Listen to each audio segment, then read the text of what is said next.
ನಾವಿಬ್ರು ರಿಲೇಶನ್ಶಿಪ್ ಅಲ್ಲಿ ಇದೀವಿ. ತುಂಬಾ ದಿನಗಳಿಂದ ಹೀಗೆ ಮೇಂಟೈನ್ ಮಾಡ್ತಾ ಇದೀವಿ.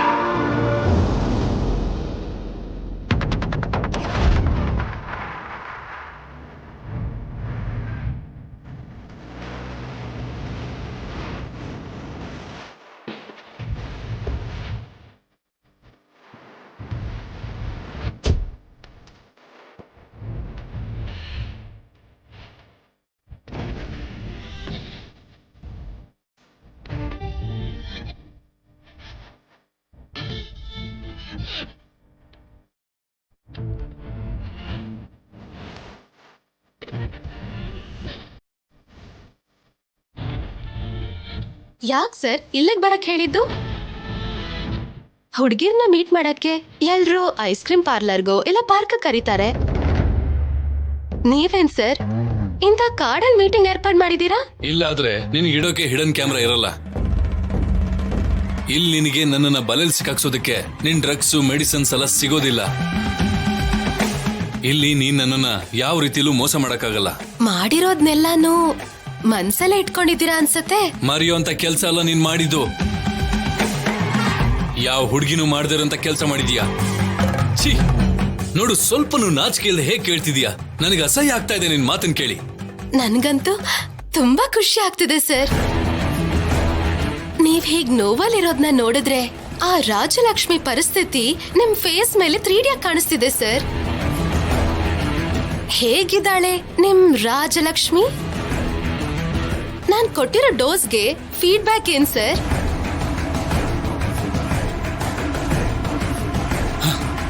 ಅಷ್ಟಕ್ಕೂ ಮನುಷ್ಯನ ನೀನು? ನಿನಗೆ ಮನ್ಸ್ ಅನ್ನೋದೇ ಇಲ್ವಾ? ಟಾರ್ಚರ್ ಕೊಡೋದೇ ದೊಡ್ಡ ವಿಷಯ ಅನ್ಕೊಂಡ್ಯಾ? ಟಾರ್ಚರ್ ಕೊಡೋದು ದೊಡ್ಡ ವಿಷಯ ಅಲ್ಲ, ಪ್ರೀತಿಸೋದು ದೊಡ್ಡ ವಿಷಯ. ಪ್ರೀತಿಲಿ ಬೀಳೋದೇ ದೊಡ್ಡ ವಿಷಯ. ಪ್ರೀತಿ ಮಾಡೋದೊಂಥರ ಅದೃಷ್ಟ. ಆ ಪ್ರೀತಿನ ಗೆಲ್ಲೋದು ವರ. ಮನ್ಸೇ ಇಲ್ದೆ ಪ್ರೀತಿ ಅನ್ನೋದೇ ಗೊತ್ತಿಲ್ದೆ ದ್ವೇಷ ಅನ್ನೋ ವೈರಸ್ ಇಂದ ಬದುಕ್ತಿದ್ಯಾ. ನಿನಗೆ ಪ್ರೀತಿ ಅಂದ್ರೆ ಏನು ಅಂತ ಗೊತ್ತಿಲ್ಲ ಸ್ಮಿತಾ. ಆ ಪ್ರೀತಿ ಪ್ರಶ್ನೆಯಾಗಿ ಬದಲಾಗ್ತಿದ್ರೆ ಅದ್ರಲ್ಲಿ ಸಿಗೋ ನೋವು ನಿಂಗೆ ಗೊತ್ತಿಲ್ಲ. ನಾನು ರಾಜಲಕ್ಷ್ಮಿ ಕಷ್ಟಪಟ್ಟು ಕಟ್ಟಿದ ಪ್ರೀತಿಯ ಗೂಡು ಅಪಾರ್ಥನ ಕ್ರಿಯೇಟ್ ಮಾಡಿ ಅದನ್ನು ಒಡೆದಾಕ್ದೆ. ಪವಿತ್ರವಾದ ನಮ್ಮ ಮದುವೆ ಪತ್ರಿಕೆನ ರಾಜಲಕ್ಷ್ಮಿನೇ ತನ್ನ ಕೈಯಾರೆ ಹರಿದಾಕೋ ಮಟ್ಟಕ್ಕೆ ನನ್ನ ಮೇಲೆ ಅವಳು ಮನ್ಸಲ್ಲಿ ದ್ವೇಷನ್ ಹುಟ್ಟಾಕ್ದೆ. Oh really?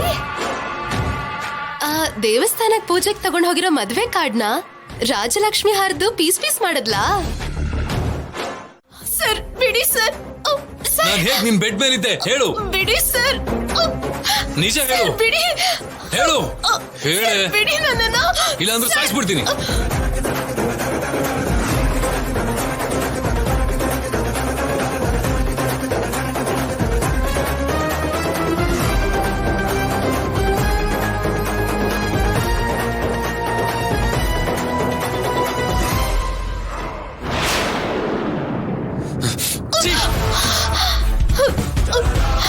ನೀನ್ ಹೀಗಲ್ವೇ? ನಿನ್ನ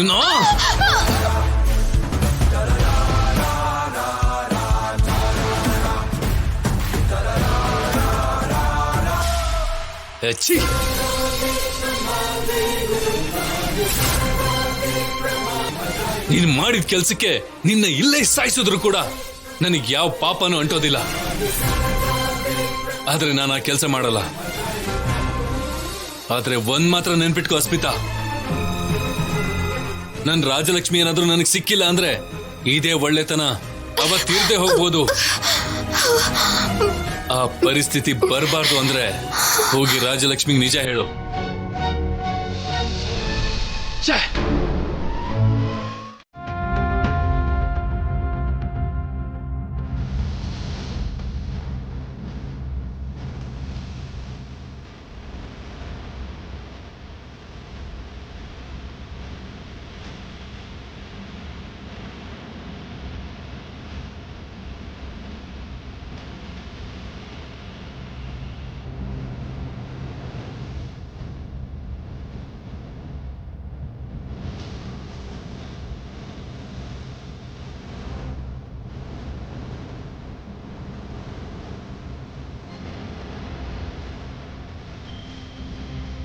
ಅಯ್ಯೋ ದೇವ್ರಿ, ನೀವಿಬ್ಬರನ್ನ ಈ ರೀತಿ ಹೀಗೆ ನೋಡ್ತೀನಿ ಅಂತ ನಾನು ಅನ್ಕೊಂಡಿರ್ಲಿಲ್ಲ.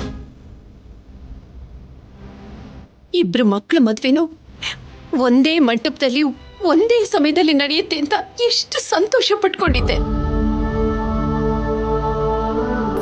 ಈ ಮದುವೆ ಕೆಲಸಗಳು ಶುರುವಾದ ಮೊದಲನೇ ದಿವಸದಿಂದ ಹಿಡಿದು ಮದುವೆ ಮುಗಿಯೋವರೆಗೂ ಒಂದೊಂದು ದಿವಸನೂ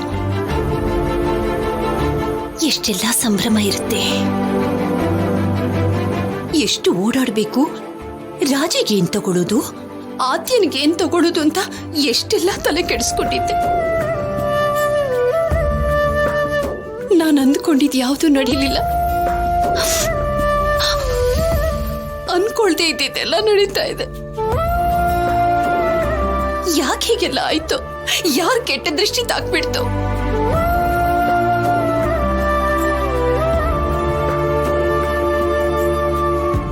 ನಿನಗ್ ನೋಡಿದ್ರೆ ಹೀಗಾಯ್ತು, ಅಂಥದ್ರಲ್ಲಿ ಈಗ ಇವಳನ್ನ ನೋಡಿದ್ರೆ ತಾನು ಪ್ರೀತಿಸಿದ ಹುಡುಗನ ಜೊತೆ ಮದುವೆನೇ ಬೇಡ ಅಂತಿದ್ದಾಳೆ.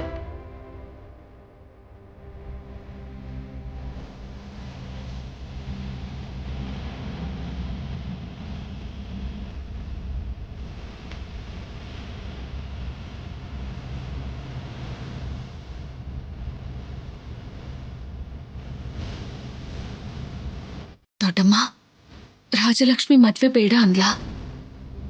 ಹೌದು ಆದ್ಯ, ನಿನ್ನ ಮದುವೆ ವಿಷಯದಲ್ಲಿ ನಿನ್ನ ದೊಡ್ಡಪ್ಪ ಒಳಗೆ ಕೊರಗೆ ಕೊರಗೆ ಕುಕ್ ಹೋಗ್ತಾ ಇದ್ದಾರೆ. ಈಗ ಇವಳನ್ನು ಮದ್ವೆ ಬೇಡ ಅಂತ ಹೇಳ್ತಾ ಇದ್ದಾಳೆ. ಇನ್ನು ಇವರು ಇನ್ನೆಷ್ಟು ಕುಗ್ಗ್ ಹೋಗ್ತಾರೋ ಅಂತ ನನಗೆ ಒಳಗೊಳಗೆ ತುಂಬಾನೇ ಭಯ ಆಗ್ತಿದೆ. ಹೀಗೆ ನಿಮ್ಮಿಬ್ರು ಮದ್ವೆನೂ ನಿಂತು ಹೋಗ್ಬಿಟ್ರೆ ಹೊರಗಿನ ಜನಗಳೆಲ್ಲ